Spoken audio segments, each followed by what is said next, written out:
Hello everyone, मैं हूं आशीष। आज के इस वीडियो में हम डिस्कस करने जा रहे हैं संधि के बारे में। संधि जो कि बहुत ही इंपॉर्टेंट है हमारे C TET, UP TET and super TET तीनों के लिए, और तीनों में संधि एक समान रहती है। अभी केवीएस टीयर 2 का पेपर हुआ, उसमें 4 नंबर की संधि आई हुई थी। ठीक है, तो संधि बहुत ही इंपॉर्टेंट है। तो सबसे पहली टॉपिक हमारी हिंदी की यही रहने वाली है, संधि। ठीक है, संधि किसको कहते हैं? तो संधि होती है विकार। कहाँ उत्पन्न होता है ये विकार, कैसे उत्पन्न होता है? जब दो वर्ण मिलते हैं आपस में तो वहां एक नए तरह का विकार उत्पन्न होता है या कुछ नया बनता है, जिसको हम क्या कहते हैं? संधि कहते हैं। तो दो वर्णों के मेल से उत्पन्न विकार को संधि कहते हैं। ठीक है, अब सीधे सीधे आते हैं, एक उदाहरण लेकर के दिखा देते हैं आपको। उदाहरण के लिए उत और ज्वल, और ये क्या बन जाएगा? उज्ज्वल। क्या बन जाएगा? उज्ज्वल बन जाएगा। ठीक है, इसके प्रकार की बात करते हैं कि संधि कितने प्रकार की होती है। तो भाई संधि होती है हमारी 3 प्रकार की।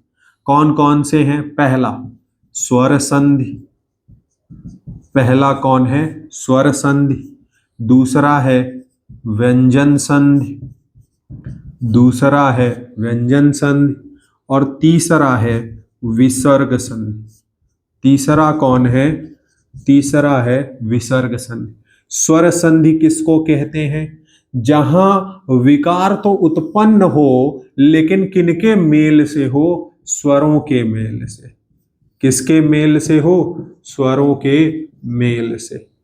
ठीक है, तो वहां कौन सी संधि होगी? स्वर संधि होगी। जहां विकार उत्पन्न हो लेकिन वहां स्वर ही ना हो करके स्वर और व्यंजन हो, व्यंजन और स्वर हो, व्यंजन व्यंजन हो, वहां कौन सी संधि होती है? व्यंजन संधि होती है।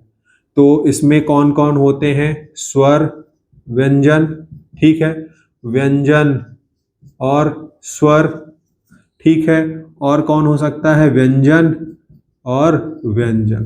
तो वहां कौन सी संधि है? व्यंजन संधि है। विसर्ग संधि, विसर्ग के साथ व्यंजन हो या फिर स्वर हो, तो वहां कौन सी संधि होती है?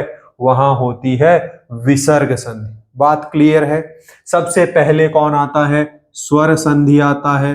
तो सबसे पहले बात किसकी करेंगे? स्वर संधि की करेंगे। ठीक है, तो आते हैं, बात करते हैं किसकी? स्वर संधि की। सबसे पहली बात किसकी होगी? स्वर संधि की होगी।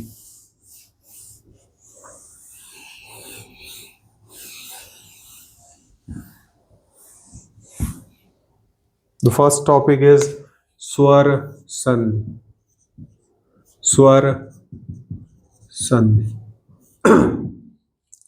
तो स्वर संधि क्या होती है? ये तो पहले ही बता दिया हमने। सीधे सीधे इसके प्रकार पे आएंगे। कितने प्रकार की होती है?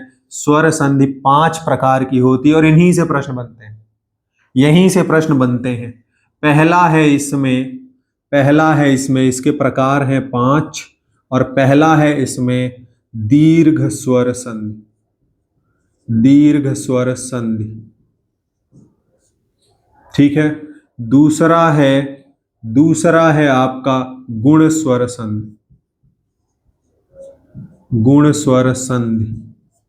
तीसरा है आपका, गुण का ही क्या होता है? वृद्धि। तो वृद्धि स्वर संधि। चौथा है आपका यण स्वर संधि। जरूरी नहीं कि बार बार स्वर संधि लिखें।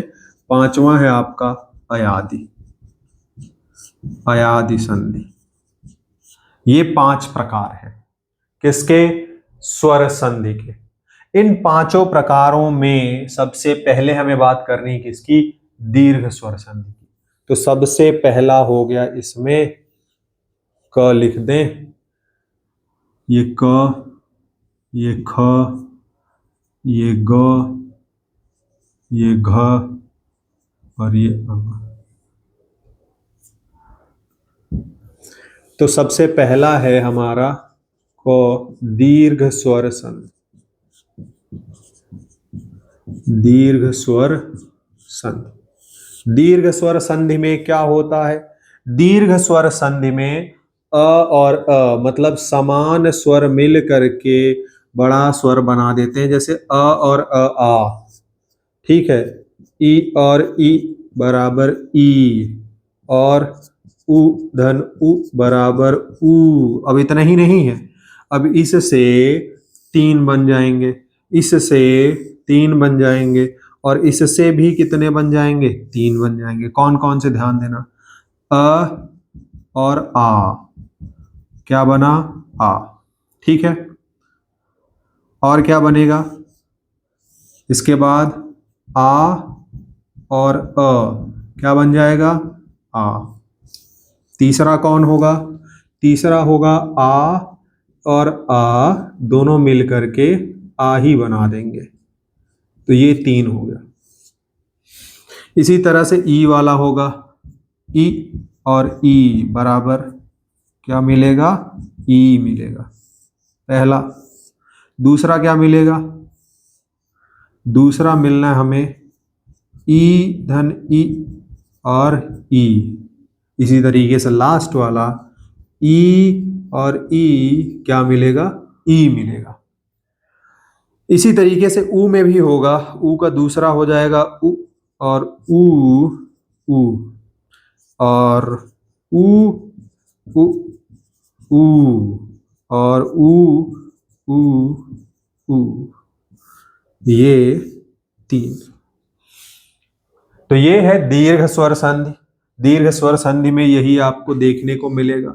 दीर्घ स्वर संधि सबसे आसान स्वर संधि है, और इसके उदाहरण की तरफ हम आगे चलते हैं।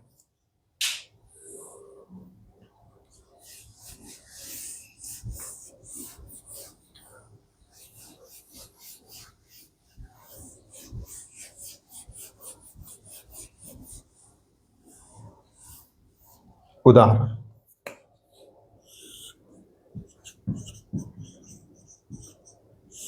सबसे पहले उदाहरण ले लेते हैं किसका? अ और आ का, जो अ और अ मिल करके आ बनाते हैं, ठीक है। तो सबसे पहले ले लेते हैं कुछ, जैसे धर्मार्थ, स्वार्थी, देवार्चन। तो धर्म धन अर्थ बराबर क्या होगा? धर्मार्थ, ठीक। अ और आ बन गया। स्व धन अर्थी, ये क्या बनाएगा? स्वार्थी। तो यहां कौन कौन मिले हैं? यहां मिले हैं अ और आ।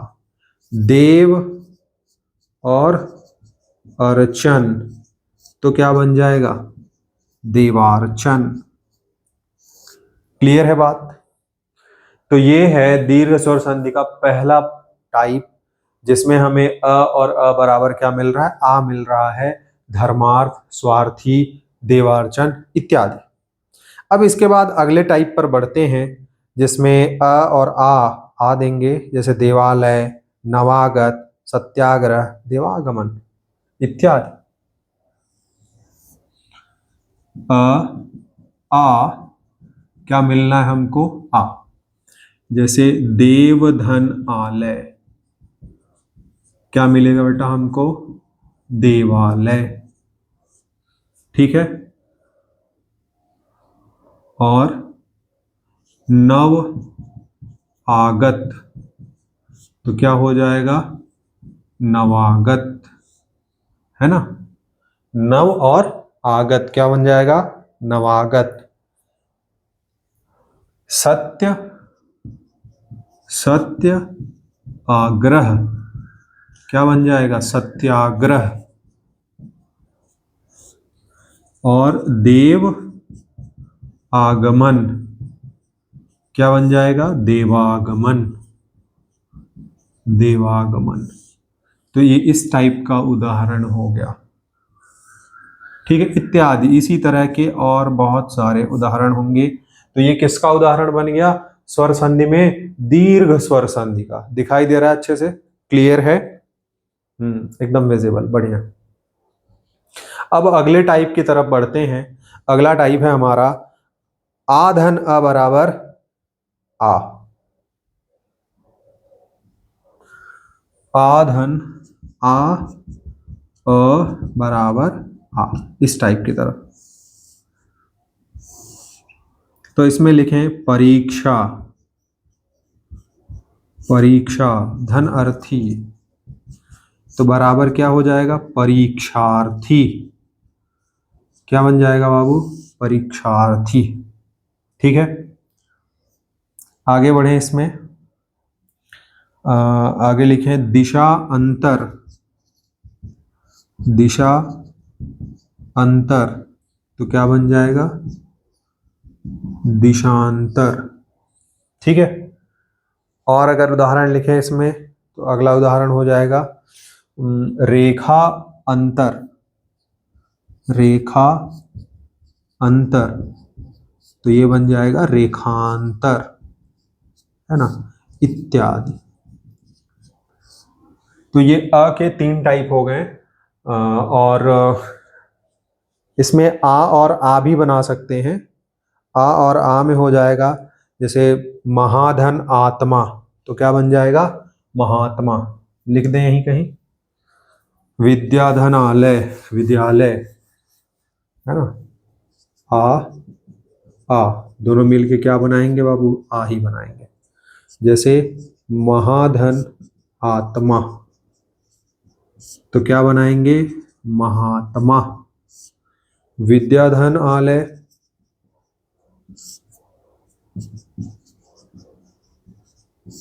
तो क्या बनाएंगे? विद्यालय, है ना। आलय से और कुछ बना सकते हैं।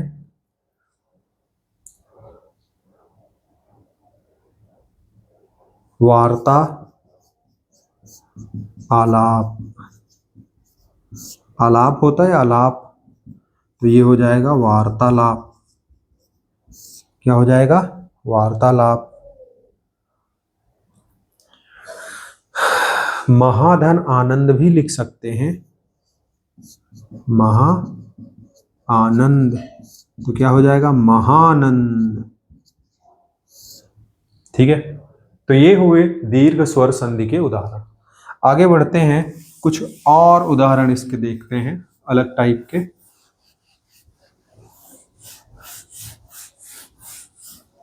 जैसे कौन से वाले?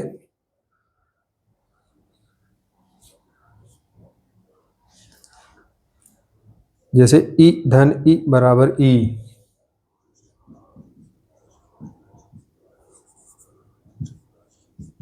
तो इसमें पहला उदाहरण लिख सकते हैं अतिधन ईव,